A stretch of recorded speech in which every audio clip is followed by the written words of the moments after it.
नमस्ते हमारे रेलवे की तैयारी करने वाले प्यारे भाई। हम आपको करा रहे हैं रेलवे ग्रुप डी 2025 के एग्जाम के लिए बढ़िया बढ़िया प्रैक्टिस सेट, एकदम एग्जाम ओरिएंटेड जैसा पेपर में दिखेगा मेरे भाई, जिसमें रेलवे के लेटेस्ट प्रीवियस ईयर के एग्जाम के क्वेश्चंस भी शामिल हैं और ग्रुप डी के पीवाईक्यू भी इसमें इंक्लूडेड हैं। हमारा मॉक टेस्ट बच्चों को खुश करने वाला नहीं होता, बल्कि बच्चों की तैयारी को बूस्ट करने वाला होता है मेरे दोस्त। 6 मॉक टेस्ट हम करा चुके हैं और आज हम प्रैक्टिस सेट 7 सॉल्व करेंगे मेरे दोस्तों। गणित के 25 शानदार सवाल। मैं केवल यहां आपको मॉक टेस्ट सॉल्व नहीं करा रहा, मैं हर एक सवाल को मेरे भाई ठहर के आपको उसके पीछे का कॉन्सेप्ट समझाता हूं, कोई इसमें फॉर्मूला यूज होता है मैं वो भी बताता हूं मेरे भाई। तो एक ओवरऑल अच्छा खासा आपका रिवीजन भी होता है और बढ़िया प्रैक्टिस होती है जो आपको कहीं और इंटरनेट पे करने को नहीं मिलेगी। बहुत जल्द कोर्ट का फैसला आ जाएगा, आपके एग्जाम डेट भी आ जाएगी, तो आपको पढ़ाई सीरियस होकर करनी चाहिए मेरे दोस्त। ठीक है, आप अगर हमारे चैनल पे जाएंगे भाई कॉन्सेप्ट किंग पर, तो यहां पर हमने पूरी प्लेलिस्ट बना दी है। ये देखिए, railway group D 2025 maths practice set. ठीक है, एग्जाम डेट आ जाएगी तो हम चैप्टर वाइज क्लास भी लगाएंगे मेरे प्यारे भी, लेकिन ये 250 सवाल आपके पास बढ़िया इकट्ठा हो जाएंगे रेलवे ग्रुप डी के एग्जाम के। ठीक है जी, ये पूरी प्लेलिस्ट रेडी कर दिया टेस्ट रैंकिंग एप्लीकेशन पर मेरे दोस्त। प्रीवियस ईयर के मॉक टेस्ट फ्री हैं ग्रुप डी के। आप यहां जाओगे, मॉक टेस्ट पे क्लिक करके दिख रहा है आपको रेलवे ग्रुप डी के प्रीवियस ईयर के बेटा कितने, ये 20 टेस्ट यहां पर फ्री डले हुए हैं, आप जाके इनको अटेम्प्ट कर सकते हो। ओके, जब एग्जाम डेट आ जाएगी तो जैसे हम एसएससी के जो है ऑल इंडिया लाइव टेस्ट कराते हैं सभी बच्चों के लिए फ्री, वैसे ही रेलवे ग्रुप डी का भी हम लाइव टेस्ट हर सैटरडे संडे फ्री करवाया करेंगे सभी बच्चों के लिए। एग्जाम डेट तो आने दो मेरे भाई, क्योंकि अभी बच्चे इतने ज्यादा सीरियस है नहीं, पर मैं सीरियस हूं आपके एग्जाम को लेकर। ठीक है, मैं एकदम पॉजिटिव हूं कि क्योंकि ये जो एग्जाम डिले हो रहा है किसी और की वजह से नहीं, बच्चों की वजह से ही हो रहा है। बच्चे आपस में लड़ रहे हैं, है ना, 10th है, आईटीआई चाहिए, ये चाहिए वो चाहिए, जबकि लड़ाई ये हो रही चाहिए कि ग्रुप डी की वैकेंसी बढ़नी चाहिए, वो तो पीछे छूट गया और यहां ये जो है इसमें उलझ गए बच्चे। ये दुख की बात है। चलो कोई बात नहीं, हम शुरू करते हैं आज का मॉक टेस्ट। आइए, पहला सवाल, सवाल नंबर 1 करो बच्चों। सवाल यह है, 25,000 रुपए की राशि पर 12% वार्षिक दर से 3 साल बाद चक्रवृद्धि ब्याज कितना होगा? ब्याज वार्षिक रूप से कंपाउंड होता है, ब्याज ईयरली कंपाउंड होता है। बहुत बढ़िया। देखो मेरे भाई, आपको 3 साल बाद कंपाउंड इंटरेस्ट पूछा है, कभी भी इस तरह का प्रश्न आएगा तो क्या करेंगे, 3 साल के लिए आप एक गोल्डन रेशो याद करो प्यारे भाई, 331। 3 साल के लिए गोल्डन रेशो याद कर लीजिए। ठीक है, आपका प्रिंसिपल कितना है मेरे दोस्तों, 25,000 रुपीज, 25,000 रुपए। ब्याज की दर कितनी है, 12% पर एनम। तो 25,000 का 12% निकालते जाओ। 25,000 का 12% क्या आएगा, 250 गुणा 12 3,000। अब 3,000 का 12% क्या आएगा, 12 तिया ये 36, 360। अब 360 का 12% क्या आएगा, 360 का 12% कितना आएगा मेरे भाई, है भाई 36 और 7.2 43.2 आ गया मेरे भाई। 12% निकालते जाना है, ठीक है ना। 25,000 का 12% 3,000, 3,000 का 12% 360, 360 का 12% 43.2। 3 साल का सीआई निकालना ना, हो गया सॉल्व। बस इनकी गुणा करो और गुणा करके ऐड कर दो, मल्टीप्लाई करो, मल्टीप्लाई करके जोड़ दो। 3,000 तिया 9,000 प्लस 360 तिया 1,080 और 43.2 की 1 में गुणा करेंगे 43.2। ये 3 साल का कंपाउंड इंटरेस्ट आ गया। पूरी दुनिया में और कोई तरीका नहीं जो इससे जल्दी आंसर निकाल के बता दे आपको एग्जैक्ट। ठीक है, एंड में 0.2 आएगा, वो मुझे एक ही ऑप्शन में दिख रहा है, पहले ऑप्शन में। ये वाला आंसर नहीं है, ये आंसर नहीं है एग्जैक्ट, ये नहीं है मेरे भाई, ये आंसर हो जाएगा। बताइए, सवाल यहीं पे एंड हो गया। आगे चलेंगे बच्चे, सवाल नंबर 2। ये त्रिकोणमिति का क्वेश्चन है, आपको पता है कि ग्रुप डी में एडवांस मैथ भी आएगा। कॉट की power 4a plus cot square किसके बराबर है? अगर ऑप्शन देखेंगे तो ऑप्शन में कॉसेक दिया हुआ है। चलिए बच्चों, कैसे करेंगे, हमें फॉर्मूला पता है। देखिए, कॉट की power 4a plus cot square, यहां से क्या कॉमन आ रहा है, कॉट स्क्वायर कॉमन आ रहा है। यहां से बच्चों कॉट स्क्वायर कॉमन आ जाएगा। ब्रैकेट में क्या बचेगा, ब्रैकेट में बचेगा कॉट स्क्वायर प्लस 1। ब्रैकेट में बचेगा कॉट स्क्वायर ए प्लस 1। आप बोलोगे यस सर, ये पावर 4 थी, पावर 2 है, तो हमने कॉट स्क्वायर ए कॉमन ले लिया, ब्रैकेट में बचा कॉट स्क्वायर ए प्लस 1। मेरे भाई ये फॉर्मूला होता है 1 प्लस कॉट स्क्वायर ए। 1 प्लस कॉट स्क्वायर ए क्या होता है? कोसेक स्क्वायर ए। 1 प्लस कॉट स्क्वायर ए, ये तो कोसेक स्क्वायर ए हो गया, बढ़िया बात। लेकिन ऑप्शन में केवल कोसेक ही कोसेक है। कॉट स्क्वायर ए क्या होता है मुझे बताओ? कॉट स्क्वायर ए क्या होता है? तो कॉट स्क्वायर ए का फॉर्मूला है cosec square A minus 1। Cot square A का फॉर्मूला बच्चों कोसेक स्क्वायर ए माइनस 1। अब इनकी मल्टीप्लाई करेंगे तो cosec square into cosec square, यहां गुणा हो जाएगी, तो कोसेक की पावर 4a हो जाएगा माइनस कोसेक स्क्वायर ए। तो कोसेक की power 4a minus cosec square इस सवाल का आंसर है, जो कि मेरा दोस्त यहां पर सी ऑप्शन हो गया। बढ़िया सवाल है, ऐसे रिलेवेंट बिल्कुल फ्रेश क्वेश्चन मैं आपको करवाऊंगा। आगे चलेंगे, सवाल नंबर है 3। एक 320 मीटर लंबी रेलगाड़ी विपरीत दिशा में 9.4 किलोमीटर पर आवर की स्पीड से चल रहे एक आदमी को पार करती है 24 सेकंड में। रेलगाड़ी की चाल आपको बतानी है। रेलगाड़ी की चाल, बहुत सही क्वेश्चन है मेरे भाई। मान लीजिए कि जैसे रेलगाड़ी है, मान लो जैसे कि रेलगाड़ी है, अब ये रेलगाड़ी एक आदमी को पार करती है मेरे दोस्तों, ठीक है। 320 मीटर लंबी रेलगाड़ी, हमें रेलगाड़ी की स्पीड नहीं पता, मैंने मान ली कि रेलगाड़ी की speed s kilometre per hour है, ये मैंने मान ली। आदमी अपोजिट डायरेक्शन में आ रहा है 9.4 किलोमीटर पर आवर की स्पीड से। आदमी की चाल कितने? 9.4 किलोमीटर पर आवर। रेलगाड़ी 320 मीटर लंबी है और इस आदमी को पार कर जाते 24 सेकंड में, तो रेलगाड़ी की स्पीड बताइए बच्चों। एक स्टेप का सवाल है, जब भी कोई रेलगाड़ी किसी आदमी को पार करेगी तो रेलगाड़ी कितनी डिस्टेंस जाएगी? खुद की लंबाई रेलगाड़ी क्रॉस करेगी 320 मीटर। और सबको पता है डिस्टेंस बराबर स्पीड गुणा टाइम। देखो यहां रेलगाड़ी आदमी विपरीत दिशा में चल रहे हैं, तो विपरीत दिशा में आपको रिलेटिव स्पीड लेना है s1 प्लस s2, है ना। रेलगाड़ी की स्पीड s है, आदमी की 9.4 है किलोमीटर पर आवर, लेकिन किलोमीटर पर आवर को मीटर पर सेकंड में बदलना पड़ेगा, इसलिए 5/18 से गुणा, क्योंकि यहां लंबाई मीटर में है, टाइम सेकंड में। ये आ गया स्पीड, मीटर पर सेकंड में बदल लिया। कितना टाइम लगा भैया क्रॉस करने में? 24 सेकंड। 24 से गुणा, ये हो गया, ठीक है भाई। तो 6 चौक 24 और ये 6 तिया 18, ठीक है, बहुत बढ़िया। 5 चौक 20 से कट जाएगा 320 मेरे दोस्तों 16 बार, तो 3 की यहां ऐसे क्रॉस मल्टीप्लाई हो गया, 16 तिया 48 बराबर s प्लस 9.4। तो 48 में से 9.4 घटा दो, 48 में से 10 घटाएंगे 38 और 0.6, 38.6 आ गया। तो आपको केवल s का मान ही निकालना है, क्योंकि जो भी s की वैल्यू आई है मेरे भाई, वो डायरेक्ट किस में आया है? किलोमीटर पर आवर में ही आया है। तो रेलगाड़ी की चाल आई 38.6 किलोमीटर पर आवर, जो काफी स्लो ट्रेन चल रही है, ठीक है जी। चलिए आगे चलते स्टूडेंट, सवाल नंबर 4। अच्छा, निर्देशांक ज्यामिति का सवाल है, कोऑर्डिनेट ज्योमेट्री का एक सवाल आता है। एक सवाल आपका कोऑर्डिनेट ज्योमेट्री का, 1-2 अलजेब्रा, 1-2 ट्रिग्नोमेट्री और 2-3 ज्योमेट्री मेंसुरेशन, यानी कि एडवांस मैथ के 8-9 सवाल आएंगे आपके पेपर में, तो पढ़ना तो है ही।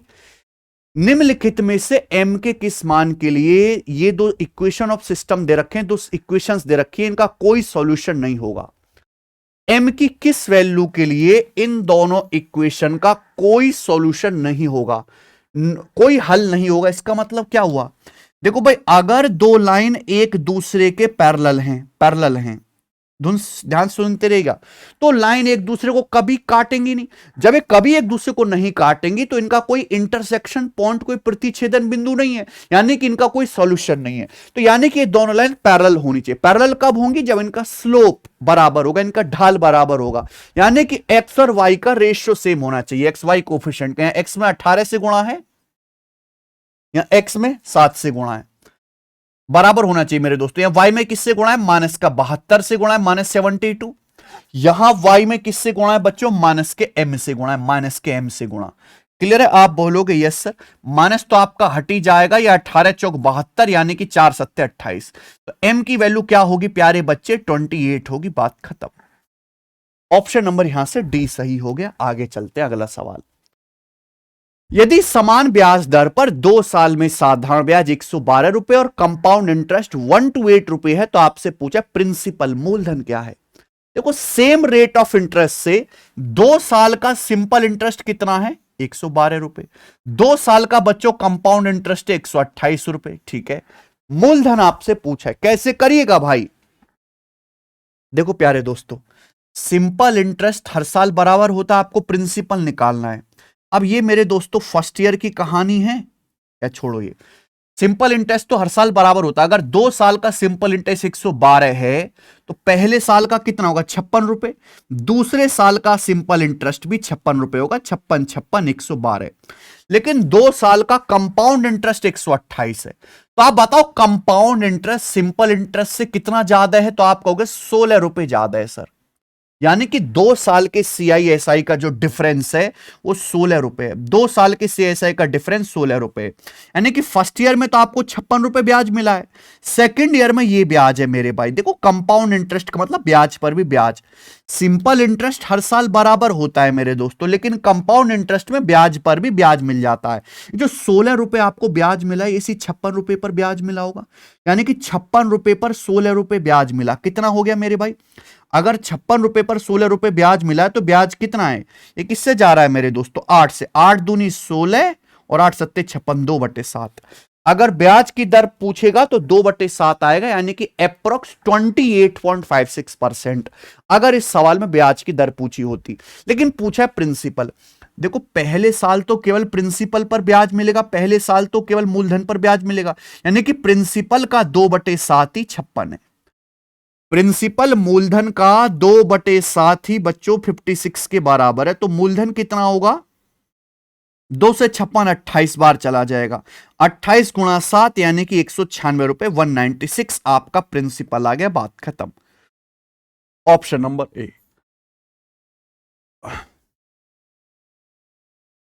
बताओ जी, है ना बढ़िया सवाल बच्चों। ठीक है, आगे चलते हैं। नेक्स्ट सवाल नंबर 6। एक दुकान a shopkeeper sells an item for 770.7 after giving 2 successive discount of 58% and 80% on its mark price. Had he not given any discount, he would have earned a profit of 25%. What the cost price of item?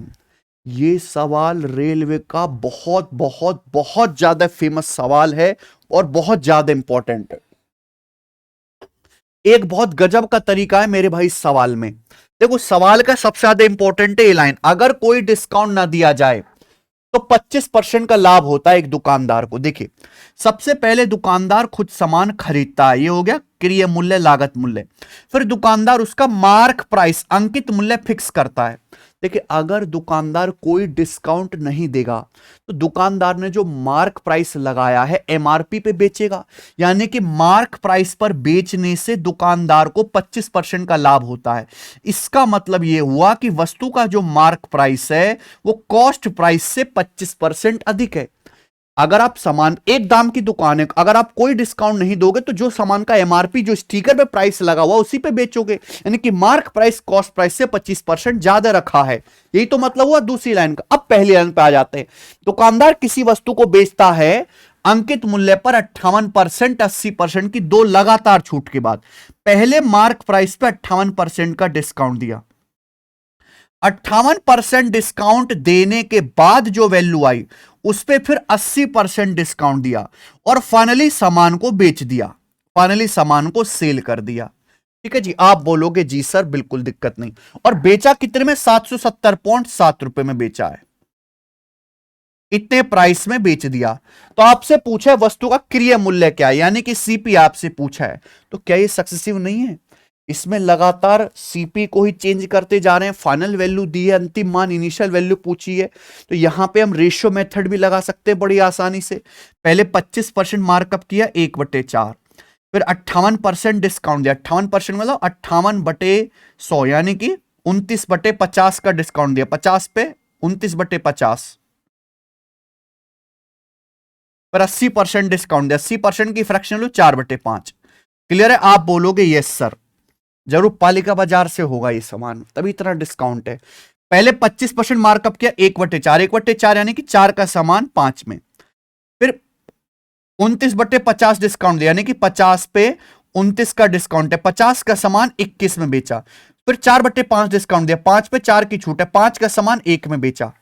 Clear है? आप बोलोगे yes sir, सीधी सीधी गुणा, देखिए 5 से 5 cut जाएगा और ये आ जाएगा 21 बटे नीचे 200। ये सीपी से एसपी का रेशियो आ गया, यानी कि अगर वस्तु का कॉस्ट प्राइस 200 है तो फाइनली वो सामान 21 में बिका। जबकि सामान बिका कितने में मेरे प्यारे भाई? देखो 21 तिया 63, 63 के बाद कितना बचेगा? 14, तो 21 छिक्का 126, 14 और फिर 21 सत्ते 147, 36.7 गुना है। तो 200 की वैल्यू भी 36.7 गुना होगी मेरे प्यारे भी, 200 की वैल्यू भी। तो कितना आएगा? 7200 और 140 यानी कि 7340 रुपए, 7340 रुपीज आ गया बेटा। यही वस्तु का कॉस्ट प्राइस है, क्रय मूल्य। ये रहा डी ऑप्शन आंसर, समझ लो बेटा। ठीक है, देखो ये चीज मैंने आपको समझाने के लिए लिखी है, ये आपको पेपर में नहीं लिखनी है, लेकिन अगर मैं लिख के नहीं बताऊंगा तो आप समझ नहीं पाओगे। ठीक है, इस सवाल का जो सॉल्यूशन है वो मात्र इतना सा, और कैलकुलेशन ऐसी नहीं कि बहुत ज्यादा हो, लेकिन ये लिखने के लिए आपको लॉजिक तो सीखना पड़ेगा ना भाई। अगला सवाल आप करके बताओ, सवाल नंबर 7, द्विघात समीकरण का बताइए। सवाल पढ़ो पहले। यदि ये समीकरण के रूट्स के स्क्वायर का सम 100 है तो के का मान क्या होगा? If the sum of square of roots of the equation is 100।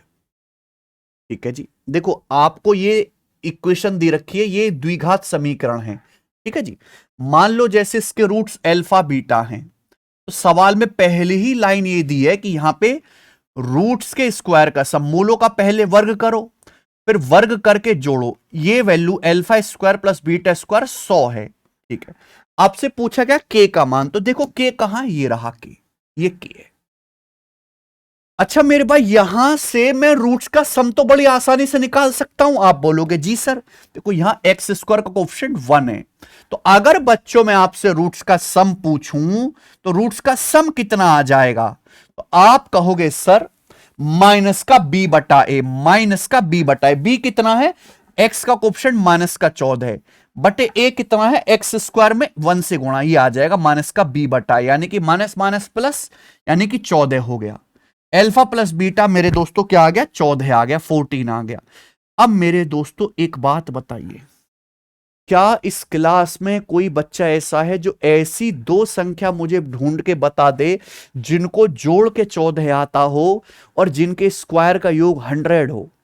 क्या कोई बालक मुझे ऐसी दो संख्या बता सकता है? बिल्कुल बता पाएगा मेरे भाई। 6 और 8, भाई 6 + 8 14, ट्रिपलेट है, और 6 का स्क्वायर प्लस 8 का स्क्वायर मेरे भाई है ना 64 + 36 100 होता है। यानी कि इस इक्वेशन के दो रूट 6 और 8 हैं।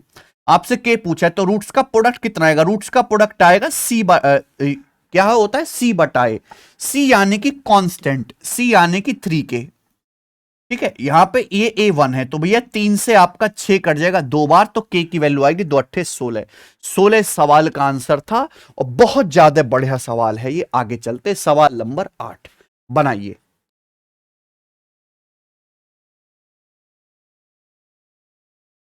पीएन एक सीकेंट है सर्कल की जो एम और एन पर सर्कल को इंटरसेक्ट करती है। पीएन पीएम से बड़ा है। एक टेंजेंट पीटी खींची जाती है सर्कल पे जो इसे टी पे टच करती है। ठीक है, डायग्राम बना लेते हैं मेरे भाई। देखो दोस्त, मान लीजिए सर्कल है और सर्कल के बाहर इस तरीके से एक ये पॉइंट हो गया पी। ठीक है, बहुत बढ़िया। अब अपन को करना क्या है? पॉइंट पी से सर्कल की इस तरीके से इस सीकेंट हो गई जो एम और एन पे कर रही है, और ये पीटी जो है एक टेंजेंट हो गई।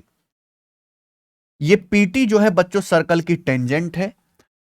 पीएन एक छेदक रेखा है जो एम और एन पे इंटरसेक्ट करती है। ये सर्कल को यहां पॉइंट एम और ये एन पे इंटरसेक्ट करती है। आप बोलोगे जी, सवाल के अनुसार यह कहा गया है कि भाई पीएम की लंबाई तो 32 है, पीटी की लंबाई 40 है, तो मुझे बताओ एमएन की लंबाई क्या है? बताइए मेरे भाई। देखो हम कोई बकवास की बातें नहीं करते क्लास में, मॉक टेस्ट कराते हैं, सवाल खत्म, खेल खत्म, कोई फर्जी ज्ञान नहीं पेलना। बढ़िया कंटेंट पढ़ो, मेहनत से पढ़ो। कैसे करेंगे? सर्कल के बाहर पॉइंट पी से टेंजेंट है, सीकेंट है मेरे दोस्त। चलिए, तो यहां ये आ जाएगा पीटी का स्क्वायर बराबर, पीटी स्क्वायर बराबर, पहले छोटी छलांग मारो पी से एम तक पीएम, फिर पूरी बड़ी छलांग मारो, फिर बड़ी छलांग मारो पी से एन तक पीएन। ये होती है टेंजेंट सीकेंट प्रॉपर्टी। अब यहां पर केवल आपको वैल्यू रखनी है। जैसे पीटी की लंबाई 40 है, तो 40 का स्क्वायर 1600 बराबर पीएम, पी से एम तक 32 है, 32 हो गया, इंटू पीएन। तो पीएन आपका आ जाएगा 32 से 1600 कितनी बार जाएगा? 50 बार। तो पीएन की लंबाई 50 आ गई। आप खुद सोचो कि अगर पी से एन तक 50 है, ये 32 है, तो कितना बचेगा? ये 50 में से 32 घटाना पड़ेगा, तो एम एन की लंबाई आ जाएगी 18। डी ऑप्शन 18 इस सवाल का आंसर आ गया। आगे चलते हैं, सवाल नंबर 9। बहुत बड़ा टाइम एंड वर्क का क्वेश्चन है जी।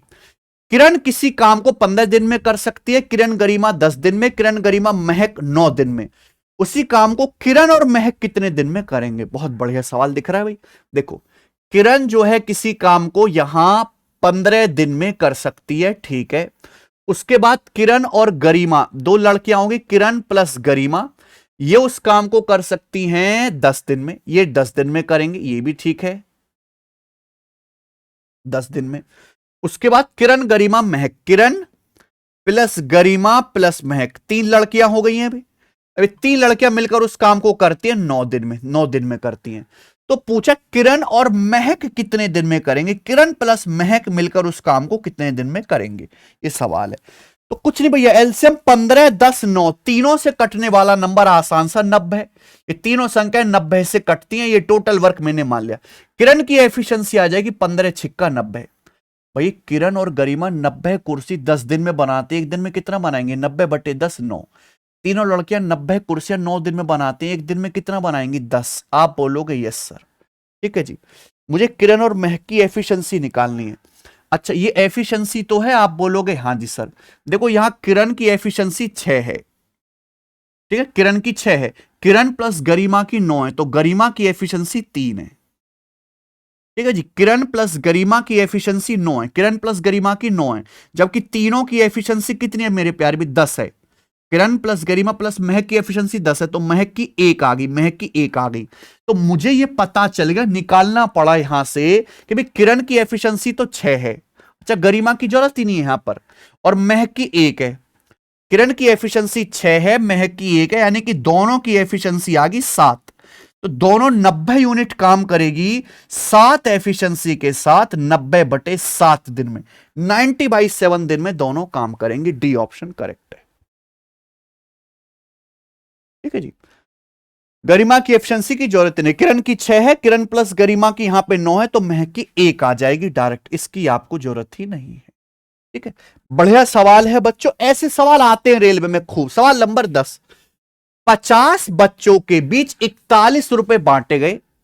सम of 41 rupees was divided among 50 student. Each boy got 90 paisa, each girl got 60 paisa. Find the number of boys. बताइए बॉयज कितने, कैसे करेंगे भाई? ये सवाल तो रीजनिंग में आने लायक भी है। ऐसे सवाल को बच्चे या तो एक्स वाई मान के करते हैं, लेकिन ये एलिगेशन वाला क्वेश्चन है ना। बॉयज में पैसा बांटा गया, गर्ल्स में पैसा बांटा गया, सभी स्टूडेंट्स को पैसा बांटा गया। जब भी ऐसा सवाल आएगा क्या लगेगा? एलिगेशन। भाई हमारे पास कितने स्टूडेंट है? 50 स्टूडेंट। उनको कितने रुपए बांटेंगे? 41 रुपए। हर एक लड़के को कितना मिलता है? 90 पैसा। लड़के को मिलता है 90 पैसा पर बॉय, 90 पैसा पर बॉय। गर्ल को कितना मिलता है? 65 पैसा पर बॉय। जबकि सभी स्टूडेंट का मतलब है बॉयज प्लस गर्ल्स, स्टूडेंट का मतलब बॉयज प्लस गर्ल्स। कितने रुपए बांटेंगे? 41 रुपए। 41 रुपए का मतलब 4100 पैसा, क्योंकि 1 रुपए में 100 पैसे होते हैं। 4100 पैसे 50 स्टूडेंट में बांटे गए, तो हर एक स्टूडेंट को कितना मिला है मेरे प्यार भी? 82 पैसा। यानी कि पर स्टूडेंट 82 पैसा मिला है, 82 पैसा। तो यहां से बॉयज गर्ल्स की संख्या का रेशियो डायरेक्ट 82 में से 65 घटाइएगा 17, और 90 में से 82 घटाइएगा 8, यानी कि बॉयज गर्ल्स की संख्या का रेशियो 17:8 है। तो टोटल कितना हुआ? बॉयज गर्ल्स 17:8 25, टोटल 25 हो गया। जबकि टोटल स्टूडेंट है कितने? 50, यानी कि दुगुना। दुगुना। तो लड़के 17 हैं, 17 की वैल्यू भी दुगुना आ जाएगी 34। लड़कों की संख्या 34 है, डी ऑप्शन। आगे चलते हैं। सवाल नंबर है आपके सामने मेरे दोस्तों यहां पर 11। आओ, ये सवाल है SSC selection post 12 graduate level के पेपर का, ठीक है भाई। और मुझे लगता है ये इस टेस्ट का सबसे बढ़िया सवाल है, सबसे अच्छा क्वेश्चन। देखो, ये पेपर टीसीएस ने करवाया था, टीसीएस ही रेलवे का पेपर करवाएगा मेरे भाई आपका ग्रुप डी का। तो ये सवाल आ सकता है, वो ये कई बार पूछा था एग्जामिनर ने, टीसीएस वाले ने। 150 मीटर की रेस में अगर आर को 5 मीटर का हेड स्टार्ट मिलता है तो वो एस को 35 मीटर से हरा देता है, ठीक है। इफ एस गेट से 25 metre head start in a 100 metre race, अगर एक 100 मीटर की रेस में एस को, अगर 100 मीटर की रेस में एस को 25 मीटर का हेड स्टार्ट मिलता है तो भैया कौन जीतेगा और कितने मीटर से जीतेगा? बहुत बढ़िया बात है मेरे भाई। देखो प्यारे दोस्त, पहले यहां दो लोग दिए गए आर और एस, दो धावक हैं, ठीक है, दो रनर है आर और एस। पहली लाइन पढ़ो, अगर एक 150 मीटर की रेस होती है, मान लो 150 मीटर की रेस है, तो अगर आर को 5 मीटर का स्टार्ट मिलता है, यानी कि आर जो है 5 मीटर आगे से दौड़ना शुरू करेगा, आर यहां से दौड़ना शुरू करेगा, तो आर कितनी रेस दौड़ेगा मेरे प्यारे भी? आर दौड़ेगा 145 मीटर। आर 145 मीटर दौड़ेगा तो एस को 35 मीटर से हरा देगा, यानी कि एस पूरा नहीं दौड़ पाएगा, एस हार जाएगा। देखो, आर को रेस जीतने के लिए आर 5 मीटर का हेड स्टार्ट मिल गया, यानी कि आर 5 मीटर आगे से दौड़ेगा। तो आर को रेस जीतने के लिए केवल ये 145 मीटर दौड़ना है। एस कितने से हार गया? 35 मीटर से हार गया, यानी कि एस रेस पूरी नहीं कर पाया। एस 150 मीटर से 35 मीटर पीछे रह गया, यानी कि एस कितना दौड़ पाया? 150 माइनस 35, केवल 115 मीटर ही दौड़ पाया। तो जितने टाइम में आर 145 मीटर दौड़ा, आर 145 मीटर दौड़ के रेस जीता, उतने टाइम में ये एस केवल 115 मीटर ही दौड़ पाया, 35 मीटर पीछे रह गया, 35 मीटर से हार गया। यानी कि मेरे प्यारे भाई ये आर और एस की स्पीड का रेशियो है।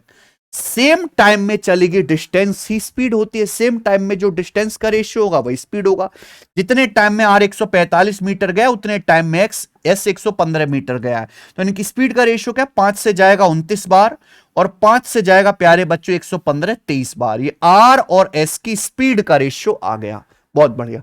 अब देखो यहां पे एक और सवाल बना दिया, इफ एस गेट से 25 metre head start in a 100 metre race, अगर एक 100 मीटर की रेस होती है मेरे भाई, मान लो 100 मीटर की रेस होती है, ठीक है, मान लीजिए कि 100 मीटर की रेस होती है और इसमें एस को 25 मीटर का हेड स्टार्ट मिलता है, यानी कि एस जो है यहां से दौड़ना शुरू करता है मेरे भाई 25 मीटर आगे से। तो कौन जीतेगा मेरे प्यारे भाई और कितने मीटर से जीतेगा? एक बात ध्यान से सुनेगा मेरे दोस्तों सब बच्चे, कि एस को रेस जीतने के लिए केवल 75 मीटर दौड़ना है। एस को रेस जीतने के लिए केवल 75 मीटर ही दौड़ना है, जबकि आर को रेस जीतने के लिए पूरा स्टार्टिंग से 100 मीटर दौड़ना है। जो पहले मेरे दोस्तों फिनिशिंग लाइन पे पहुंच गया वो जीत जाएगा। अभी मुझे ये नहीं पता कि कौन जीतेगा कौन हारेगा, जबकि ये कंफर्म है कि अगर एस को रेस जीतनी है तो एस को पूरा 75 मीटर दौड़ना पड़ेगा। तो आप ये पता लगाओ कि जब एस 75 मीटर दौड़ेगा, सेम उतने टाइम में आर कितना दौड़ेगा। भाई ये आर और एस की स्पीड का रेशियो है। अगर एस 75 मीटर दौड़ता है तो उस केस में आर कितने मीटर दौड़ेगा ये बताइए। भैया 23 की वैल्यू अगर 75 मीटर है तो 1 की वैल्यू आएगी 75 बटे 23। 29 की वैल्यू क्या आएगी? 29 से गुणा। ये आ गया प्यारे दोस्तों। अच्छा, 75 गुणा को 29 से गुणा करो, फिर 23 से भाग करो, बड़ा मुश्किल काम है। तो आप ये काम करो, 29 को 23 से भाग कर लो। ये क्लोज है ना नंबर, 1 प्लस 6 बटे 23। आप बोलोगे जी सर। तो 75 एकम 75 प्लस 75 छिक्का कितना आ जाएगा? 450। 450 बटे 23, ठीक है ना। 75 प्लस 450 बटे 23, ये 23 से कटेगा मेरे भाई। 23 एकम 23, बच जाएगा 22 220, 23 निम्मा 207, बच जाएगा 13। ठीक है भैया, तो 23 पंजे 115, क्लियर है। तो 15, 23 छिक्का 138, यानी कि लगभग लगभग ये आ जाएगा 75 में 19.56 जोड़ेंगे तो कितना आ जाएगा मेरे भाई, ये आएगा 94.56 मीटर। बहुत बढ़िया, यानी कि एस जीत गया, आर हार गया। देखो, एस को जीतने के लिए केवल 75 मीटर दौड़ना है। जितने टाइम में एस 75 मीटर दौड़ा, उतने टाइम में आर 94.56 मीटर ही दौड़ पाया। आर कितना दौड़ पाया, केवल 94.56 मीटर ही दौड़ पाया। यानी कि जबकि रेस जीतने के लिए आर को कितना दौड़ना था, पूरा 100 मीटर की रेस है, आर को पूरा 100 मीटर दौड़ना था, यानी कि मेरे दोस्तों आर हार गया। तो जीता कौन है, एस, ये आंसर नहीं है। और कितने मीटर से जीता, आर को पूरा 100 मीटर दौड़ना था, केवल 94.56 मीटर ही दौड़ पाया, यानी कि आ गया लगभग 5.44, अप्रोक्स है बेटा, लगभग 5.44 मीटर। तो ये जो है एस 5.44 मीटर से जीता है, लगभग ये आंसर है। ठीक है, तो एक गजब सवाल है, थोड़ा अच्छे लेवल का। आगे आ जाते हैं अगला सवाल। हाँ, 3 पार्टनर ने एक बिजनेस में 6-2-9 के रेशियो में इन्वेस्ट किया। उन्होंने अपनी इन्वेस्टमेंट 2 महीने, 10 महीने, 5 महीने के लिए की। उनके प्रॉफिट का रेशियो ज्ञात कीजिए। बड़ी सिंपल सी बात है भैया, प्रॉफिट का रेशियो अगर निकालना है तो इन्वेस्टमेंट और टाइम के रेशियो की मल्टीप्लाई करनी पड़ेगी। ठीक है जी। अब यहां पे 3 पार्टनर है, उन्होंने बिजनेस में पैसा इन्वेस्ट किया 6-2-9 के रेशियो में ये पैसा इन्वेस्ट किया, जबकि टाइम कितना है, 2 महीना, 10 महीना, 5 महीना। तो इसको टाइम के से मल्टीप्लाई कर दीजिए, 2 महीना, 10 महीना और ये हो गया जी 5 महीना। ये रेशियो आ जाएगा इनके प्रॉफिट का। इन्वेस्टमेंट और टाइम के रेशियो की सीधी सीधी गुणा कर दो, तो 12:20:45, ये नहीं आ गया बी ऑप्शन। इससे आसान तो कोई सवाल ही नहीं है पूरी दुनिया में करने का। आगे आ जाते हैं बच्चों, सवाल नंबर 13। सवाल है, यदि x + 81/x 18 है, x पॉजिटिव है तो इसकी वैल्यू क्या आएगी। सवाल में ये इक्वेशन दे रखी है, x + 81/x = 18, ये आपसे पूछा है। भाई साहब देखो, इसका स्क्वायर करने पर ये नहीं आएगा, क्योंकि यहां 81 है, 162 है। ये जो इक्वेशन दे रखी है, कोई अंधा भी मेरे दोस्तों देख के बता सकता है कि यहां x का मान 9 है। हिट एंड ट्रायल बेटा, तीसरी आंख खोलो, x का मान 9 है। 9 + 81/9, 9, 9, 81 को 9 से भाग करेंगे 9, 9 + 9 18। कोई अंधा भी देख के बता सकता है, सीधा दिमाग में गैस। जो नहीं बता सकते भैया वो इसको सॉल्व करो। x + 81/x 18 है, अगर यहां पे एलसीएम लूंगा तो x एलसीएम आ जाएगा, ऊपर क्या आएगा, x² + 81 = 18, यही होगा। आप बोलोगे हां जी सर, तो x² + 81 = 18x, ठीक है। 18x इधर आएगा, तो x² - 18x + 81 = 0, ये आ गया बच्चे। ये क्या है भाई, ये a² - 2ab + b², ये x - 9 का स्क्वायर है। x - 9 का स्क्वायर, x² - 2ab - 18x + 9 का वर्ग 81 = 0। अगर x - 9 का स्क्वायर 0 है तो x - 9 0 होगा, x की वैल्यू 9 आएगी। x - 9 का स्क्वायर 0, तो x - 9 भी 0, x की वैल्यू 9 आ गई। तो बेसिकली x का मान 9 आ गए, यहां रखते हैं। x की जगह 9 रखो, 9 का स्क्वायर 81 प्लस x की जगह 9 रखो तो 9 का स्क्वायर 81। 81 से 162 दो बार कटेगा, 81 + 2 83, 83 सवाल का आंसर है। कहां गया, बी ऑप्शन, ठीक है। आइए, what the third proportional of 10x² and 30xy। Third proportional आपको बताना है भाई। देखो सुनो, अगर दो संख्याएं आपको दी हैं a और b, मैंने क्या बोला कि मैं केवल सवाल नहीं सॉल्व करवा रहा, हर सवाल के पीछे का कॉन्सेप्ट फॉर्मूला भी मैं लिख रहा हूं। ठीक है, तो टाइम लगेगा लेकिन फायदा बहुत होगा आपको। अगर दो संख्याएं आपको a और b दी हैं तो a और b का थर्ड प्रोपोर्शनल होता है दोस्त b² a और b का थर्ड प्रोपोर्शनल b²/a, ये आएगा बच्चे, क्लियर है। तो यहां पे ये a है, b है, इनका थर्ड पोर्शन बताना b²/a। तो इसका स्क्वायर करो, 30xy का स्क्वायर करेंगे तो 30 का स्क्वायर 900, x² y² बटे a। बटे ए यानी कि 10x²। तो यहां से होगा क्या प्यारे बंधु, यहां से होगा ये कि एक्स स्क्वायर कट जाएगा, 900/10 90y²। तो ये थर्ड प्रपोर्शनल आ जाएगा 90y², चौथा ऑप्शन हो गया। ठीक है भाई, आप बोलोगे यस सर। सवाल नंबर है आपके सामने 15। हाँ जी, सवाल है, यदि दो सर्कल की रेडियस 6 और 9 है, उनकी ट्रांसवर्स कॉमन टेंजेंट की लंबाई 20 है, तो दोनों के सेंटर के बीच की दूरी ज्ञात कीजिए। Transverse common tangent, direct common tangent, सवाल आते हैं मेरे भाई बहुत इस पे। मैं कॉन्सेप्ट बता देता हूं। मान लीजिए दो सर्कल हैं, ये मान लो प्यारे बच्चे दो सर्कल हैं, ठीक है, ये सर्कल का सेंटर है, ये सर्कल का सेंटर है, ठीक है जी। आप बोलोगे हाँ जी सर। तो ये क्या हो जाएगा, इन दोनों सर्कल के सेंटर के बीच की दूरी, यही आपको निकालनी है। अच्छा, ट्रांसवर्स कॉमन टेंजेंट कैसे खींचेगी, ऐसे, ये होता है भैया ट्रांसवर्स कॉमन टेंजेंट। ये दोनों सर्कल की ट्रांसवर्स कॉमन टेंजेंट है, समझ में। आप बोलोगे हाँ सर, यानी कि टेढ़ी टेढ़ी। तो ऐसे दूसरी ट्रांसफर टेंजेंट ये भी खींची जा सकती है। तो दो ट्रांसफर्स कॉमन टेंजेंट होगी, दोनों की लंबाई बराबर होगी। क्लियर। अब कॉन्सेप्ट ये है कि मान लो अगर एक सर्कल की रेडियस r1 है, दूसरे सर्कल की रेडियस बच्चों r2 है, ठीक है, और इन दोनों सर्कल का जो सेंटर है, ये इसका सेंटर O1 और दूसरे सर्कल का सेंटर O2, ठीक है। अगर इन दोनों सर्कल के सेंटर के बीच की दूरी यहां पर d है, दोनों सर्कल के सेंटर के बीच की दूरी d है, तो ये जो ट्रांसवर्स कॉमन टेंजेंट है, अनुप्रस्थ उभयनिष्ठ स्पर्श रेखा, इसे हम त्रियक स्पर्श रेखा भी बोलते हैं, नाम याद रखिएगा, ट्रांसवर्स कॉमन टेंजेंट। इसका कॉन्सेप्ट फॉर्मूला है बच्चों √d² minus r1 plus r2 का whole square, √d² minus r1 plus r2 का होल स्क्वायर, ये याद रखिए बच्चे, ठीक है। तो इस फॉर्मूले में केवल आपको वैल्यू रखने, दो सर्कल की रेडियस 6 9 है, ट्रांसवर्स कॉमन टेंजेंट की लंबाई 20 है, तो 20 बराबर आएगा √d² minus r1 plus r2 का whole square. r1 plus r2 क्या आएगा, 6 और 9 15, 15 का होल स्क्वायर। अब मेरे प्यार भी दोनों तरफ से स्क्वायर कर देते हैं, तो 20 का स्क्वायर बराबर ये 15, 20 स्क्वायर प्लस 15 स्क्वायर बराबर d²। अब 20 15 25 ट्रिपलेट होता है, 20 15 25 ट्रिपलेट होता है, तो 25 का स्क्वायर हो जाएगा भाई बराबर d²। यहां से दोनों सर्कल के सेंटर के बीच की दूरी क्या आ जाएगी, 25, ये आंसर। हालांकि ये दो स्टेप आपको यहां पे करने की जरूरत नहीं थी, सिंपल ही पता लग जाएगा, 25 का वर्ग माइनस 15 का वर्ग ही 20 का वर्ग है, ट्रिपलेट की हेल्प से।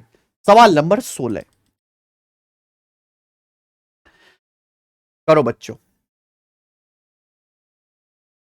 किसी हॉस्पिटल की प्रेजेंट लागत 1,82,590 रुपए, एक साल बाद इसकी लागत बढ़कर 1,95,382 रुपए हो गई। हॉस्पिटल की लागत प्रतिशत वृद्धि ज्ञात कीजिए, और आंसर है नियरेस्ट इंटीजर में लगभग आंसर आपको बताना है। देखो वैसे तो ये सवाल सबको आता है कि एक हॉस्पिटल की लागत थी पहले 1,82,590 रुपए, अब वो बढ़ के हो गई 1,95,382 रुपए। यही बात है, आप बोलोगे हाँ जी सर, बात तो यही है। तो हॉस्पिटल की लागत कितने % बढ़ी। देखो दोस्त, अगर आप एग्जैक्ट कैलकुलेशन करने लगे, एक हॉस्पिटल पहले 182,590 रुपए का था, अब ये बढ़ के 195,382 रुपए का हो गया, कितना % बढ़ा, आंसर अप्रोक्स में बताना है। अब इस सवाल के ऑप्शन देखो, 5%, 16%, 3%, 7%, ऑप्शन बहुत दूर दूर है, ऑप्शन बहुत, एक एक % में बहुत फर्क आ जाता है।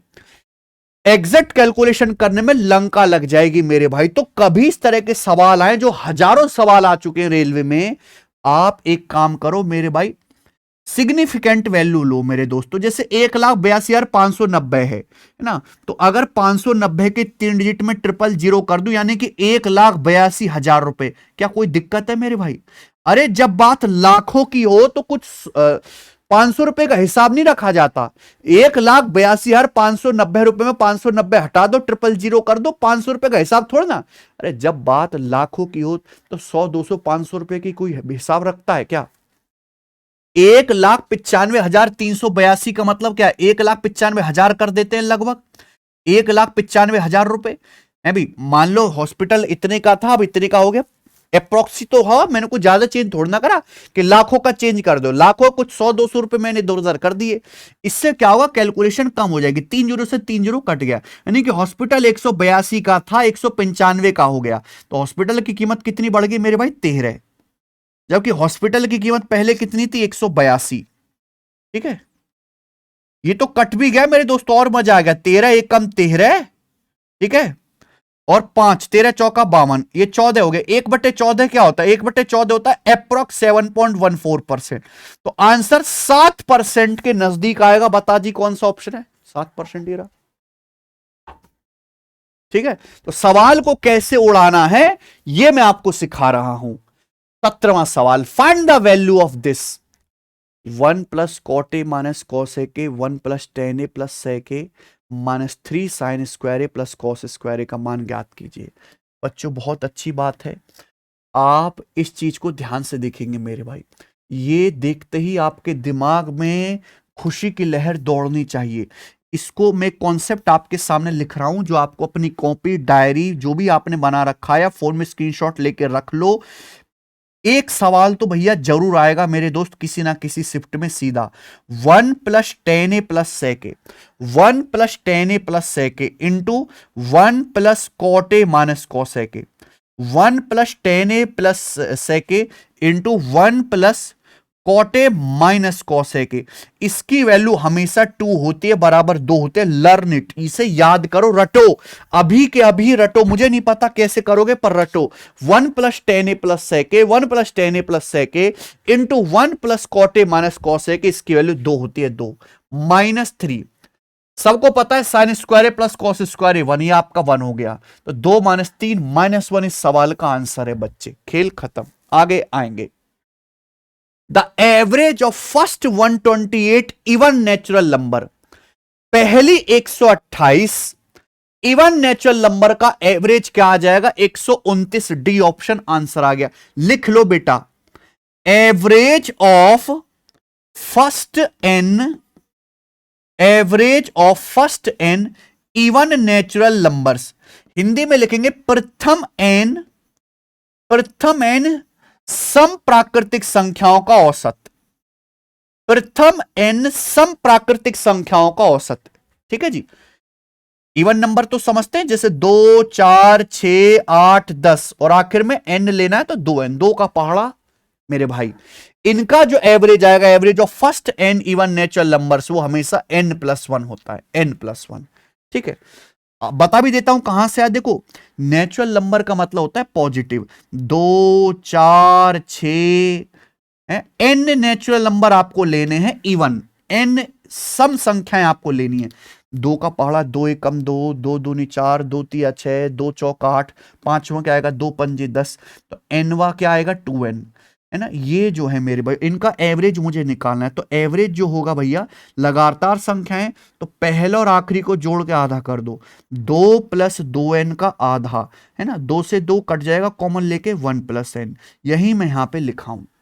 तो फर्स्ट 128 नेचुरल नंबर्स जो हैं इवन नंबर्स, उनका एवरेज क्या आएगा? 128 में 1 जोड़ देना है, 129। खेल खत्म हो गया। आइए, सवाल नंबर है आपके सामने 19।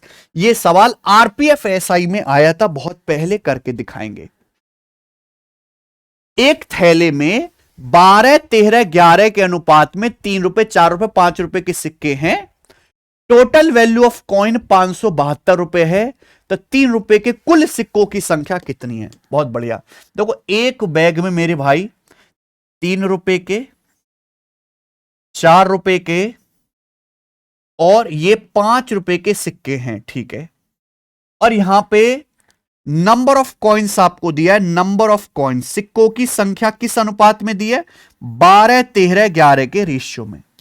ये ना, एक थैले में 12, 13, 11 के अनुपात में 3 रुपए, 4 रुपए, 5 रुपए के सिक्के हैं। पूछा क्या है? 3 रुपए के मूल्य वाले सिक्कों की संख्या। देखो, 3 रुपए के कितने सिक्के? 12 यूनिट, तो 12 का मल्टीपल आएगा, यानी कि ये आंसर नहीं है दोनों में से, इन दोनों में से एक आंसर होगा। अच्छा, सिक्कों का कुल प्राइस दिया हुआ है, सिक्कों का कुल मूल्य दिया है 572। आप बताओ, अगर मैं सिक्कों की वैल्यू निकालूं तो वैल्यू कितनी आ जाएगी, क्योंकि सवाल में वैल्यू दिया है। अगर 3 रुपए के 12 सिक्के हैं मेरे भाई, तो इन सिक्कों की वैल्यू कितनी आ जाएगी, 12 तिया 36। अगर 4 रुपए के 13 सिक्के तो इनकी वैल्यू कितनी आ जाएगी, 13 चौका 52। ठीक है, अगर 5 रुपए के 11 सिक्के हैं तो इनकी वैल्यू कितनी आ जाएगी, 5 गुणा 11 55। तो सभी सिक्कों की टोटल कीमत कितनी आ जाएगी, ये 6 2 8 5 13 का 3 हासिल 1 3 1 4 5 9 5 143। तो सिक्कों की टोटल कीमत है 143, जबकि सवाल के अनुसार सिक्कों की टोटल वैल्यू कितने, 572 रुपए। ठीक है जी, तो प्रॉब्लम आप बोलोगे जी सर कोई प्रॉब्लम नहीं है। ठीक है, 6 2 8 5 13 का 3 हासिल 1 3 1 4 और ये आपका 10 14 है। तो बताओ कितने गुना है, ये कितने गुना है मेरे प्यारे भाई, तो सीधे सीधा 4 गुना दिख रहा है, 4 टाइम्स है आपका 4 गुना। अगर ये 4 गुना है मेरे भाई, तो सवाल में जो पूछा है 3 रुपए के सिक्कों की संख्या 12, तो 12 की वैल्यू भी 4 गुना आ जाएगी 48। 12 की वैल्यू भी 4 गुना आ जाएगी 48। आंसर पहला ऑप्शन हो गया है। ठीक है, आगे चलते हैं, अगला सवाल। 8 संख्याओं का योगफल 924 है, एवरेज क्या होगा। देखो, पेपर में 4 5 सवाल तो ऐसे जरूर आएंगे आपके एग्जाम में ग्रुप डी में, जिनमें कुछ करना ही नहीं है, जस्ट सवाल देखना है और ऑप्शन हवा में ही कर देना है ना, आपको रफ शीट की जरूरत नहीं पड़ेगी।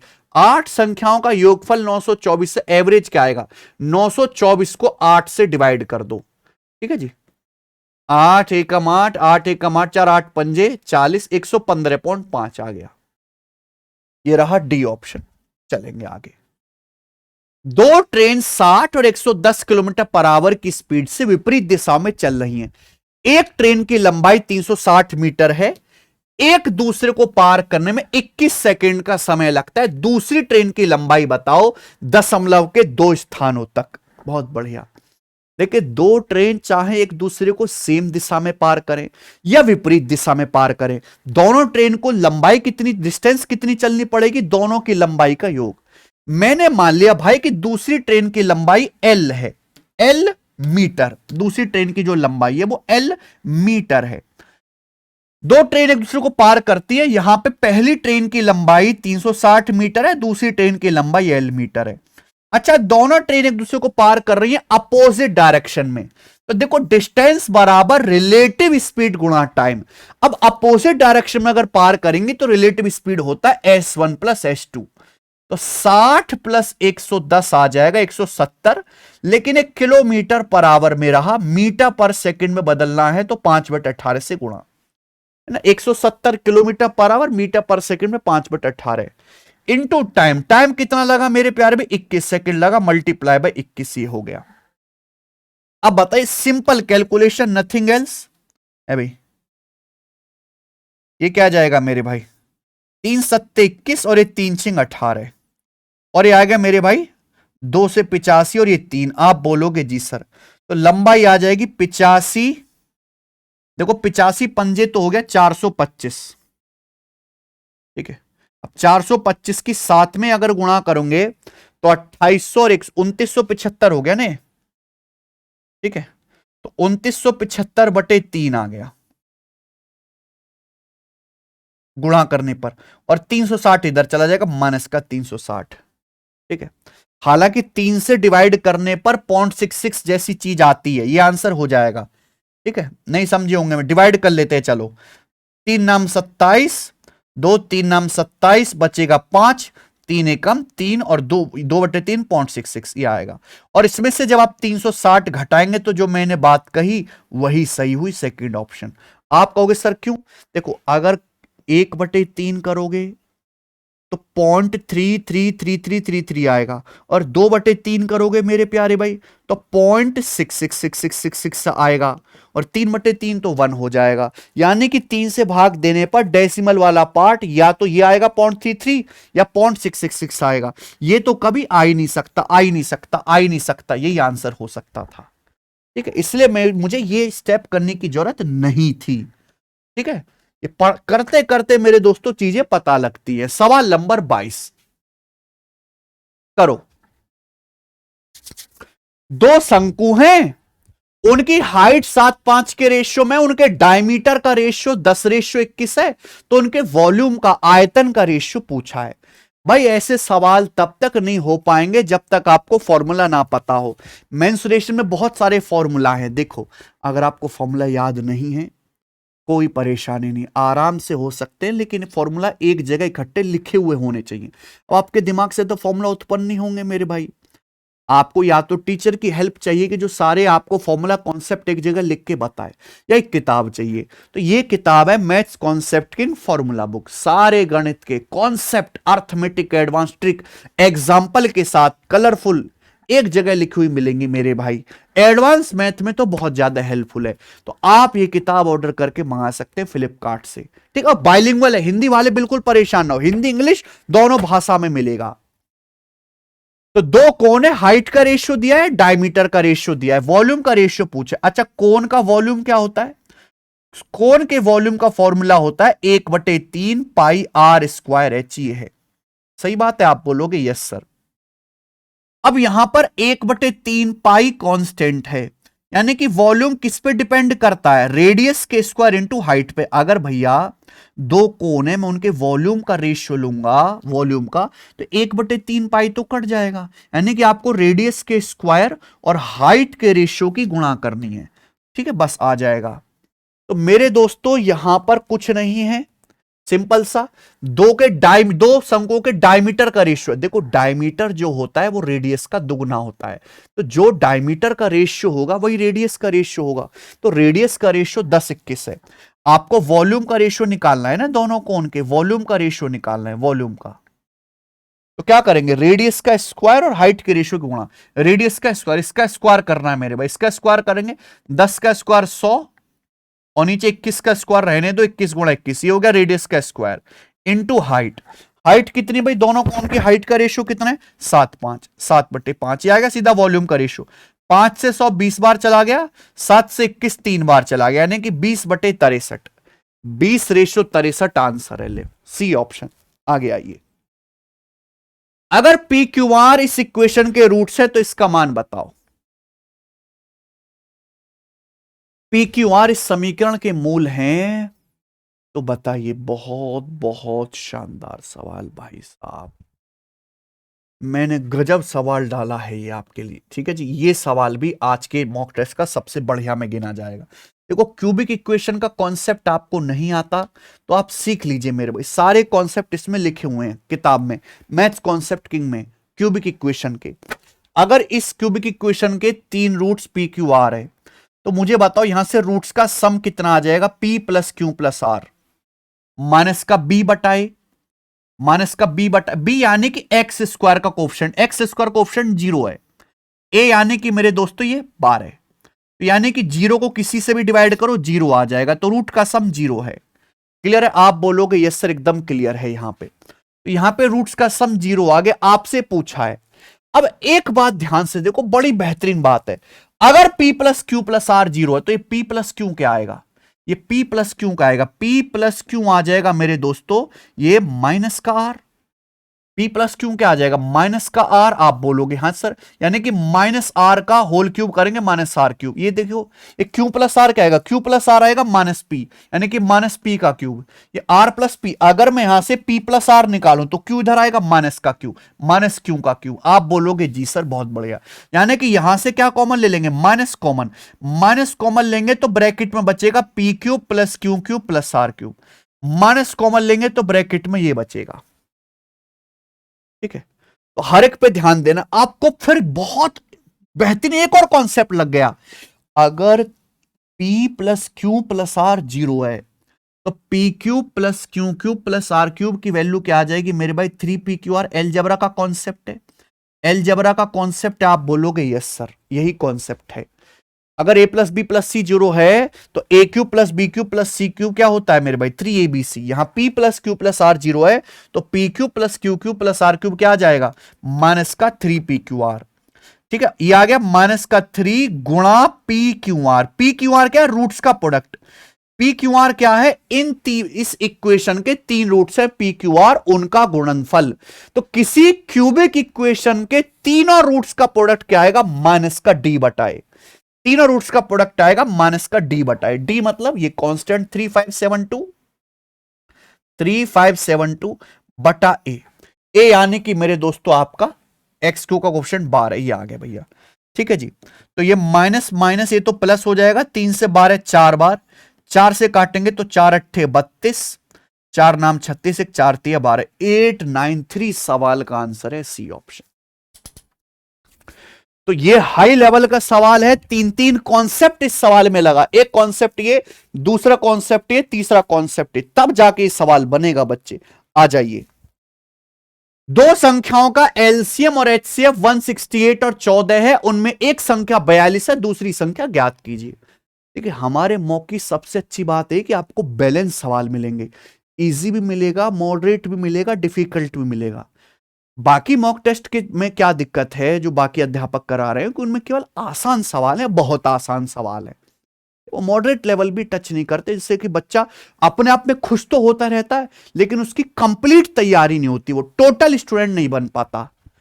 अगर दो संख्याओं के एलसीएम एचसीएफ दिए हुए हैं तो आपको पता होना चाहिए कि एलसीएम 168 है, एचसीएफ 14 है, तो एलसीएम गुणा एचसीएफ बराबर एक नंबर 42 फर्स्ट नंबर गुणा सेकंड नंबर।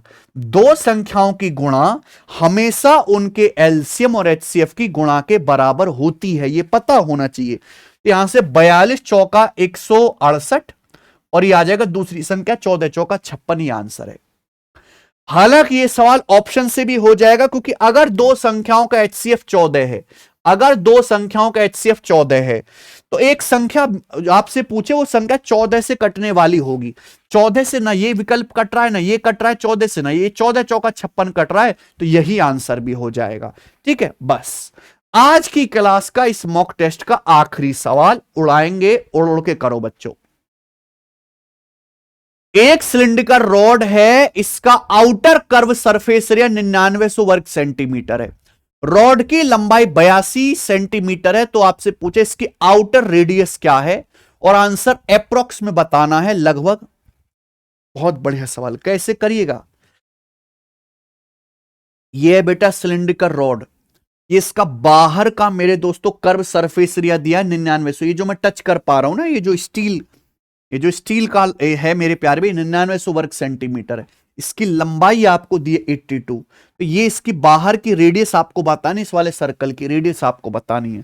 तो आपको सिलेंडर के तो पहले कर्व सरफेस एरिया का फॉर्मूला पता होना चाहिए। सिलेंडर के कर्व सरफेस एरिया का फॉर्मूला बंधु 2 यहां पे कर्व सरफेस एरिया कितना 9900, ठीक है, 2 पाई का मतलब 22/7 इंटू रेडियस निकालनी है।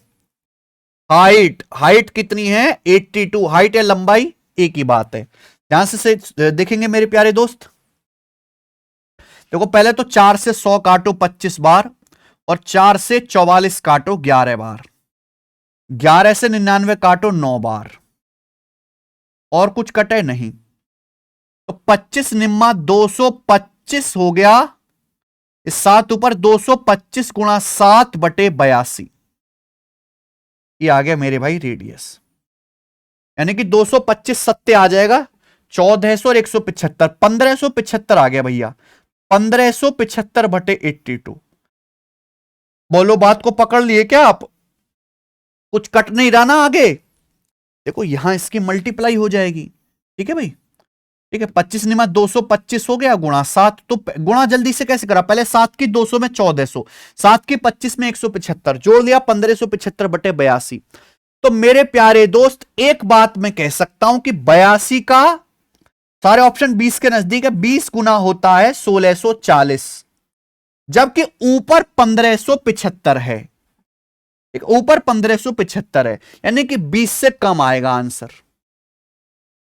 हालांकि 20 से कम आएगा पर 20 के नजदीक ही आएगा, ये आंसर है, क्योंकि मेरे भाई 82 का 20 गुना होता है 1640, 20 गुना 82 का 20 गुना है 1640 से, 1640 तो है नहीं, 1640 से कितना कम है, 40 और 25 65 कम है, तो 20 माइनस 65/82 हो जाएगा ये, यानी कि आंसर 17 से तो बड़ा आएगा लेकिन 20 से छोटा आएगा, ये वाला उत्तर ठीक बैठता है मेरा। ठीक है, इसी के साथ ये सेट भी पूरा खत्म होता है मेरे भाई। ठीक है, 3 सेट और हैं, फिर जो मैंने आपसे प्रॉमिस किया था वो सीरीज हमारी कंप्लीट हो जाएगी। देखो, आपको लगता होगा कि सर के लिए तो बहुत आसान काम है, आसान नहीं है। पहले अलग अलग एग्जाम के क्वेश्चंस देखना, उनको कंपाइल करना, फिर उस लेवल को बैलेंस करना, फिर कोई टाइपिंग एरर तो नहीं है वो चेक करना, उसके बाद रिकॉर्ड करना, अपलोड करवाना, है ना, उसको कंटिन्यूस जो है चेक करवाते रहना टीम से। तो एफर्ट लगते हैं मेरे भाई, और मेरे एफर्ट का फायदा तभी होगा जब आप मेहनत से पढ़ेंगे, फुल वॉच करेंगे मेरे भाई, और एक एक सवाल को दिल से समझेंगे। ठीक है, और मुझे लगता है आप मेरी बातों पे खरा उतरेंगे। बहुत बहुत धन्यवाद। अगर आपको मेरी मेहनत पसंद आती है मेरे दोस्त, मैं लगातार आपके लिए लगा रहता हूँ, यूट्यूब पे भी, एप्लीकेशन पे भी, जिंदगी पढ़ाने में बीत रही है। तो इस वीडियो को ज़्यादा से ज़्यादा लाइक करना, शेयर करना। धन्यवाद मेरे दोस्त, बाय।